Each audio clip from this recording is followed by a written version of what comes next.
Good afternoon, and welcome to the DFS Army YouTube channel. I'm Razzle, and you can find me on X at Razzle11Grinds. Going to take a look at some pitching and just the overall game tonight for the 10th of October.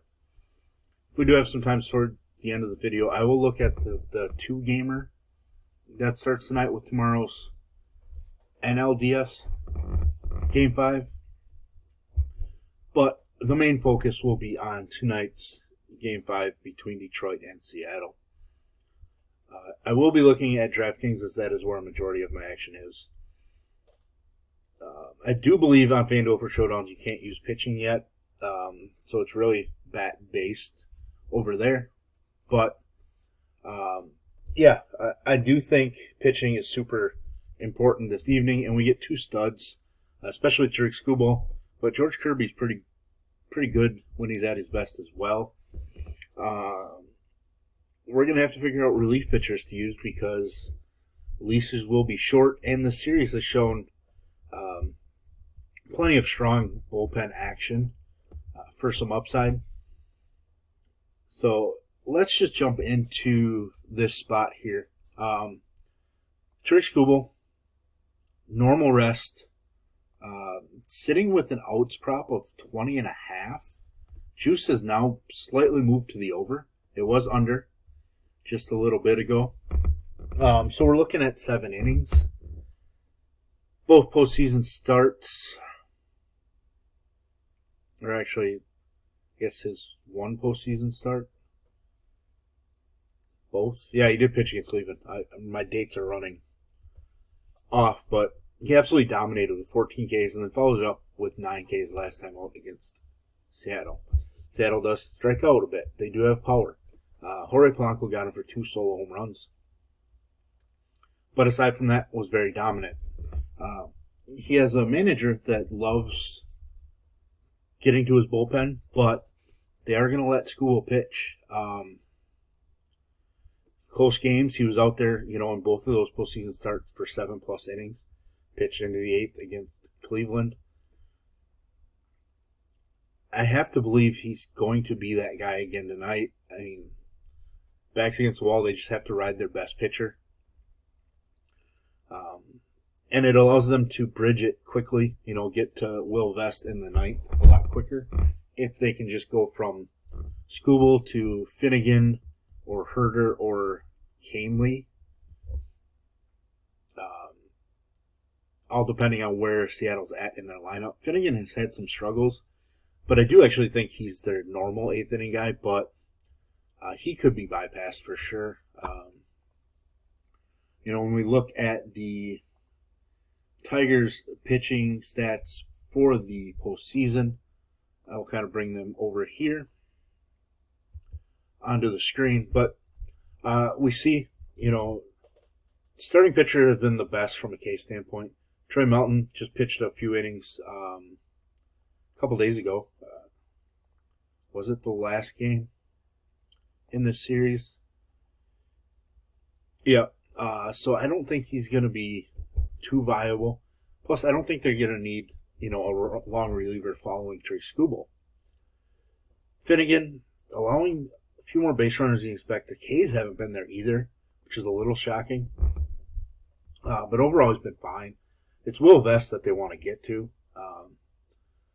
His K numbers could be even stronger, but he's just been dominant. 1 base runner allowed in 6 innings in the postseason. Holton and Herder are 2 guys that will definitely be used for some left-handed bats. The problem is Seattle's basically in a pinch hit for those guys. If it's Canzone. J.P. Crawford probably won't get pinch hit for, but still, Canzone for sure. Slide Cal Raleigh to the other side of the plate. I don't know if that's the goal. Just because he's surrounded by Arozarena and J-Rod, and potentially Suarez. Naylor, probably better to attack him with the left-handed pitching. So there is a spot, when it's Naylor, Canzone, a right-handed bat, and then Crawford. That's definitely a good spot for left-handed pitching to come in. So Herder, Holton stand out to me as options. They just haven't been striking anybody out. which is definitely what we want out of the relief pitchers we're using. Canely has just seen 2 innings in this postseason. Really strong. Just not overly exciting. Like, I think Detroit would absolutely love it if Skubal could manage 8 and just hand it directly to Will Vest. But even if it's a tight game late and Detroit's losing, Will Vest probably sees like the bottom of the 8th then instead of the bottom of the 9th. Backs against the wall, you have to go out with your best pitchers, and that's definitely going to be Skubal to Vest in this scenario. Switching over to Seattle, George Kirby getting an extra day of rest coming into this start. Wasn't bad in game 1. A home run, 1 mistake to Kerry Carpenter, allowed 2 runs on that 1 mistake. Seattle let him finish that inning. So seeing his outs prop at 13.5 with juice on the under blew my mind. I wanted to fire everything at the over. I'm kind of pulling back on firing everything at the over, but to me that over bet just seems so strong. Like, I get it, backs against the wall. George Kirby can allow some base runners, right? Like some walks and hits, etc. Like, he's got multiple games of allowing double-digit hits over the last 2 months. But he has multiple games of 10-plus strikeouts as well. Pitching at home, where he's been far better than on the road. Far better. So I like this spot to be over that 13.5 outs number. He's averaging about 5.5 innings per home start on the season. So to me, that just feels like a no-brainer. There's plenty of K upside in this matchup as well. Struck out 8 the first time in game 1.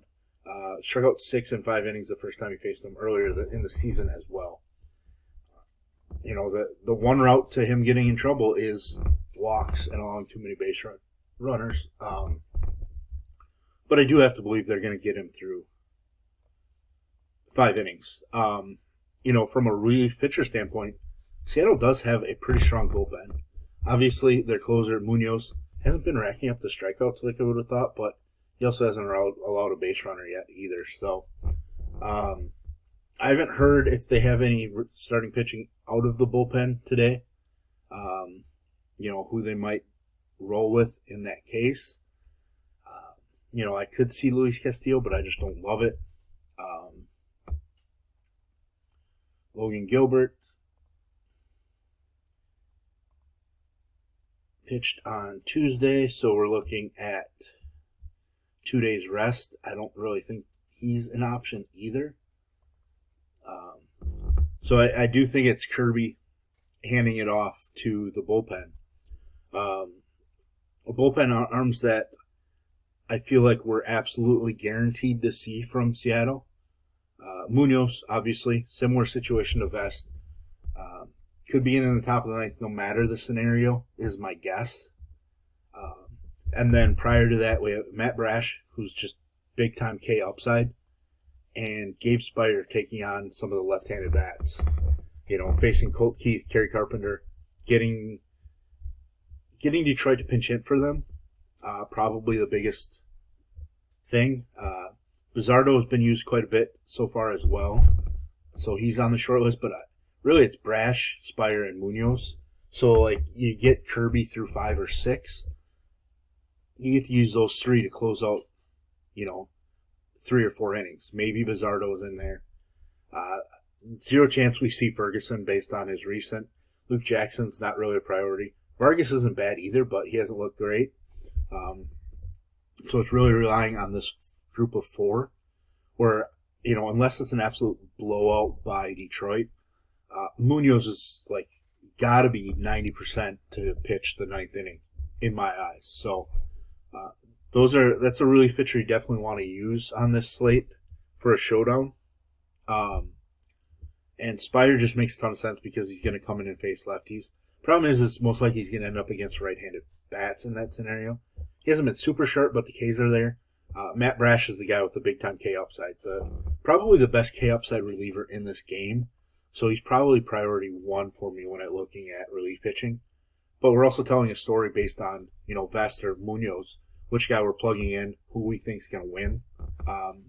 Even though I do believe both guys actually see the mound tonight. Now with that, we kind of dig in pitching, and then how do we build around with hitters?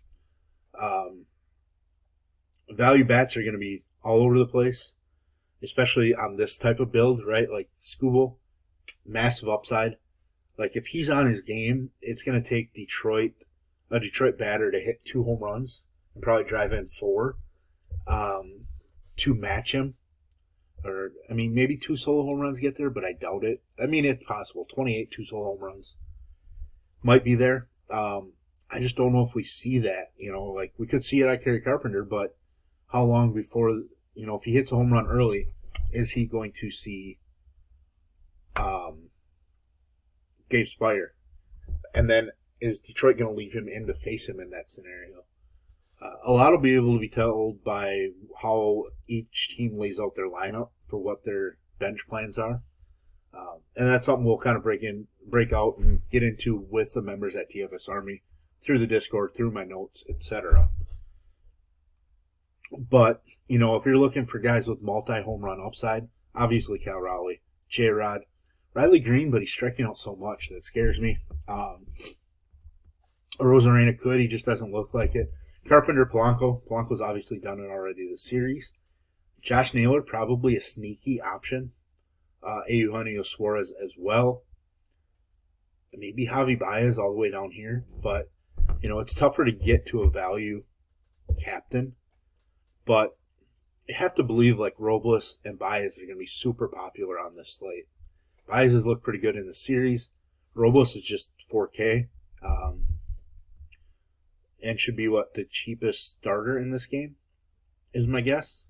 If we want to look at bullpen arms, they're all between 3, or they're all 4K, I guess. So, the same price as the cheapest starter in this game. Vest, Javi, those guys are going to be somewhat popular. Switch it over to the Seattle side. All the guys that we talked about from pitching standpoint, and then Robles.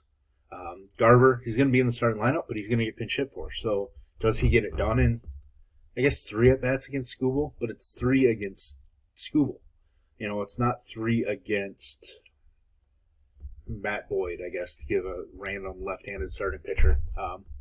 Vastly different in those 3 at-bats. So it's trying to figure out where the action is going to come from. You're building this way.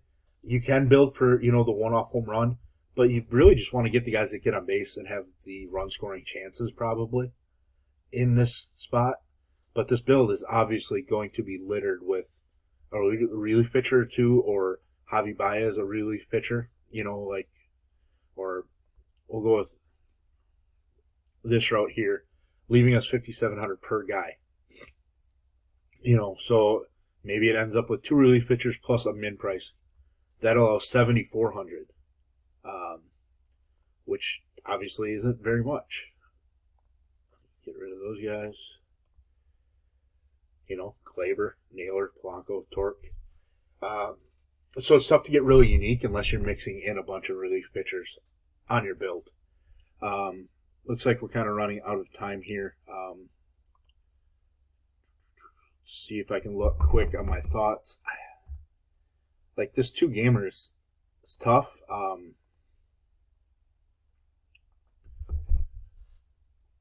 Looking at Mizorowski, Imanaga didn't really light it up the first one. Got lit up, but we just saw Boyd bounce back, and maybe Imanaga does the same thing. Mizorowski looked phenomenal out of the bullpen, but now he's pitching on 3 days rest. So he's not going to have a long leash.